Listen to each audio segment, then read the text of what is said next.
Waouh, la chance, on s'est retrouvé en l'air. Ah ben, j'ai un planeur près de moi, c'est super cool.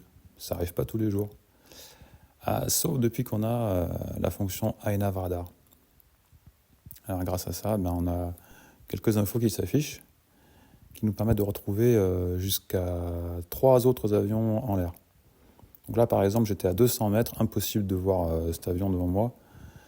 Mais j'ai les infos qui s'affichent et du coup, je peux me rapprocher au bon cap et trouver le planeur là, qui est juste là. Mais néanmoins, je vais me rapprocher. Et au moment où je le perds dans l'axe caméra, je passe en head tracking. Je regarde sur ma gauche et bah, je le vois plus. Et il me faut quelques secondes pour acquérir le visuel, seulement quand il se rapproche. Mais là, avec iNav Radar, qui en plus permet de prendre en compte le mouvement du head tracking, bah, c'est beaucoup plus facile, quoi.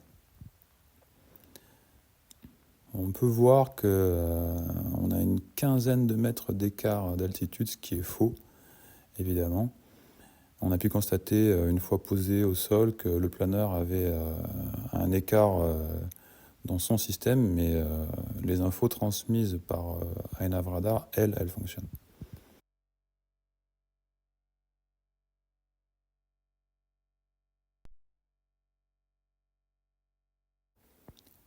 Ah là, j'ai le planeur qui passe devant moi pleine balle, donc forcément je le vois. Mais à partir du moment où il va s'éloigner et redescendre proche du sol, à 150 mètres, bah, c'est pas évident. Voilà, avec l'indication, bah, je sais où regarder et je le retrouve.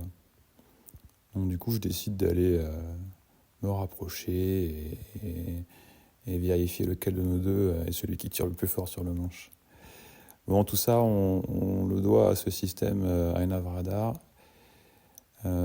Techniquement, dans l'avion, on a deux ESP32 avec un module LoRa, l'antenne qui dépasse à ajouter dans l'avion, et, et qu'on branche sur un des ports de l'AFC qui récupère toute la télémétrie en fait, de l'AFC.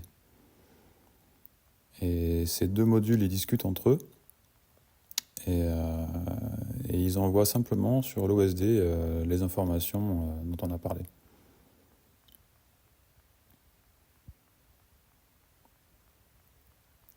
Alors là, je vais me retrouver dans un cas aussi assez typique où on se cherche, on est à des attitudes similaires.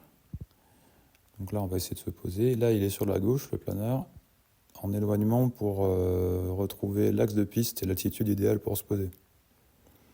Mais comme nos avions, ils font des virages en 3 secondes, mais là, je le suivais et dans 1, 2, 3 secondes, on se retrouve face à face. Et là, on se rapproche à une vitesse pas possible, quoi.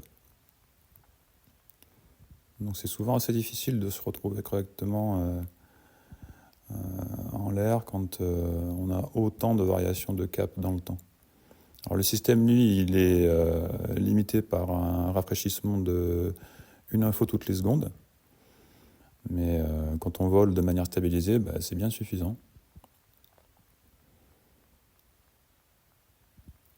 Donc là, atterrissage, on voit bien l'écart d'une quinzaine de mètres qui ne devrait pas y avoir, mais bon, on sait que c'est pas dû à iNav Radar. Et merci à Olivier C qu'on peut retrouver sur YouTube pour plein d'autres choses d'ailleurs.